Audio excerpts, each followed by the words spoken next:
now till 2030, the next 6 years. Your financial system, governmental, systems and processes, how you work, and spiritual. The thing I'm going to talk about today is going to be one of the biggest missed opportunities in our living history. The beauty in this is it went from tinfoil hat in 2020 to 2023 to boom! Now facts, figures, numbers, logic. So I'm so grateful that I made these decisions based on discernment and feeling through this and studying history to predict the future.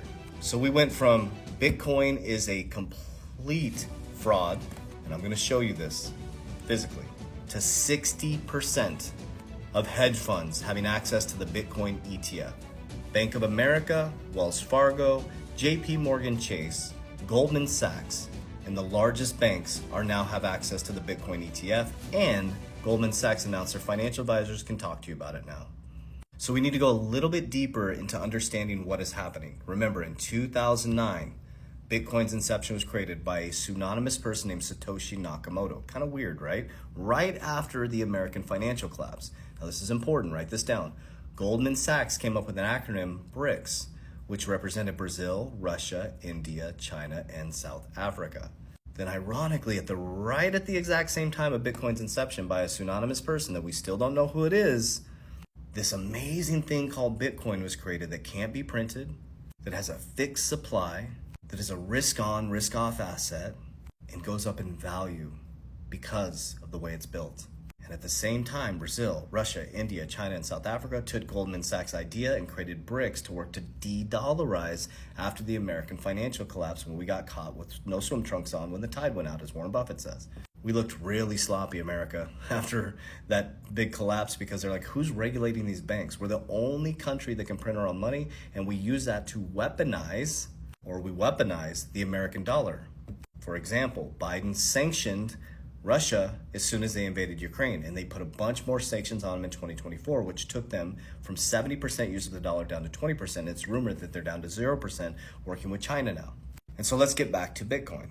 So all of a sudden, they told you Bitcoin's a fraud, it's used for money laundering, rat poisoning, fentanyl use, and they're all switching their tone in 2024. Specifically in 2023, the largest asset manager in the world, BlackRock, this is when I took my tinfoil hat off and said, hey, you guys, I told you so.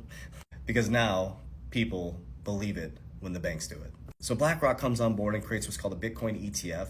Larry Fink says, hey, listen, it's a flight to quality. Their Bitcoin ETF gets approved in 2024. And since January 2024 till now, August, so much has changed. Now 60% of hedge funds have access to Bitcoin ETF. The largest banks have access to Bitcoin ETFs, and some of the largest banks are now talking to their clients about it. Now here's the crazy part, is now it's part of the presidential campaign. Cynthia Lummis wants to pull it underneath the Treasury because if we do and we don't sell it and we purchase, they want to purchase $500 a day or $500 a day, 500 Bitcoins a day. She says it could shrink the balance sheet to half by 2045, the debt. Now, how could it do that? Because it's a risk-on, risk-off asset and it's going to continue to appreciate. Here's why. 94% of the supply is gone, guys. There's only 6% left. And over the next 116 years, they're going to mine 450 Bitcoins a day. And every 4 years, it's cut in half on how much can be mined. So every 4 years, it becomes more and more valuable. If the governments get involved and start bringing it underneath their treasury to shrink their balance sheets and they don't sell it, well, guess what? Whoever owns it has a freaking amazing appreciating asset. Now, I'm not a Bitcoin maxi, but my tone has changed big time on Bitcoin from July last year to now. I've been trying to keep as much as I can. I'm a macro and microeconomic investor. I have a lot of other alternative coins because Bitcoin drives the market. So when Bitcoin goes up, boom, you know that the rest of your coins are going to go up because it's going to flood from the profit from Bitcoin down into alternative coins. I focus on alternative coins that are going to change the monetary system and have real world solve. Regulation survivors, have real board of directors, have real utility. Those are things that I look at when I invest in anything. So we went from cryptocurrencies a fraud to all of a sudden, oh my God, it could save the financial system. Or is there a connection to it be created in 2009 by a pseudonymous person that we don't know who it is? And then BRICS coming on board. And then from 2009, what would that be? 15 years later, all of a sudden, it's the solve for the American over-leveraged monetary system, And the deflated dollar that's deflated by 97 to 99% since the Federal Reserve was created.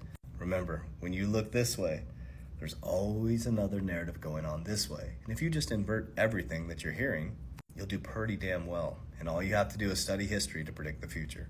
So yes, cryptocurrency is here to stay. And yes, people will come in when it's too late. But the great news is the next 6 years till 2030, when everything changes, you have the greatest opportunity in human history to build wealth for your family. But it's about financial literacy. Understand what money is, see where it flows, where the banks make it current, follow the largest asset managers in the world, and you're gonna do all right. Buy when there's blood in the streets and sell when everybody's excited. And what I do is I pull it down that risk pyramid and I insure my money. Rule number 1, don't lose money. Rule number 2, follow rule number 1, Warren Buffett. So when I profit off these speculative markets as everybody's trying to get rich quick, I take those profits and I secure that shit. Because this is about legacy for me. This is about generational wealth for me. And then I attach it all to a Rockefeller trust, and it's gonna be a waterfall system. It is a waterfall system. It's already set up. It's gonna go from generation to generation. So pay attention, understand the game, stop being a character in it, and start to create it. Warriors! Rise! Get your shit together. Love you guys. Hope you like the Violet. If you know Violet, highest level of consciousness, because you're amazing. Love you. Remember, I will never proactively DM you. Those are all scammers. That's not me messaging you. I do not invest people's money. I will never ask about your crypto. What I do have is a free resource linked in my bio. If you click the link in my bio, fill out the needs assessment, I get hundreds of messages on how I assure my wealth. But it's about you. It's not about what I do. So if you fill out a needs assessment, my team members will reach out to you. They'll call you, they'll text you, and they'll email you to set up an appointment. If you're going to fill it out, make sure you show up for your appointment. They're going to talk to you about retirement strategies. They're going to ask you questions to see what your needs are to match products to benefit your needs. Not what we do, what you should do. Yes, every individual is unique, especially you. Love you.